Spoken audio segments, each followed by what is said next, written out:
This is Kenya News Update today. Imagine waking up to the sound of war in your own city. That's exactly what happened in Niamey, Niger's capital, where residents described hours of horrific gunfire erupting near the international airport.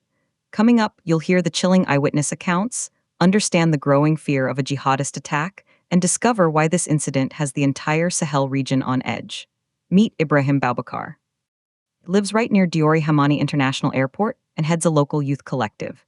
In the early hours of Thursday, his quiet neighborhood was shattered by sustained gunfire and several explosions.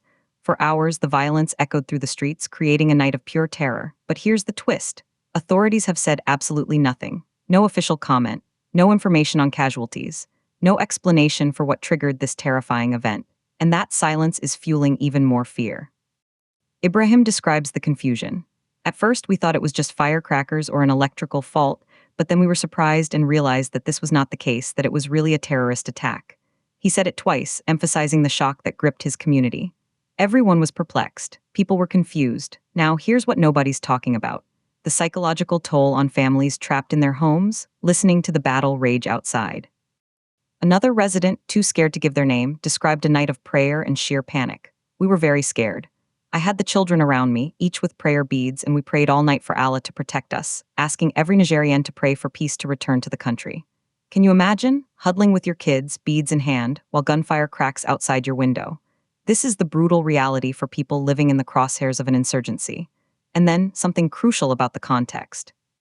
Niger has been ruled for more than 2 years by a military junta under General Abdurrahman Tiani, who overthrew the elected president in July 2023. This political instability creates a perfect storm for security to collapse. The country is a Sahelian nation regularly hit by jihadist violence, making every explosion, every gunshot, a potential sign of the next major attack. The airport is a critical piece of infrastructure. An attack there isn't just local. It's a statement. It targets the nation's connection to the world.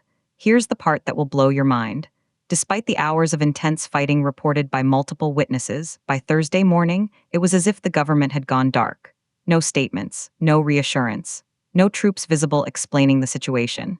This information vacuum is where rumors thrive and terror grows. For the residents of Niamey, a city of over 1 million people and Niger's main economic center, this incident is a terrifying reminder that nowhere is safe. The gunfire may have gradually subsided after several hours, but the anxiety is just beginning. Some security analysts say this could be a failed attack repelled by forces. Others fear it was a successful breach or a prolonged firefight with militants. But without official word, the people are left in the dark, their worst fears filling the silence.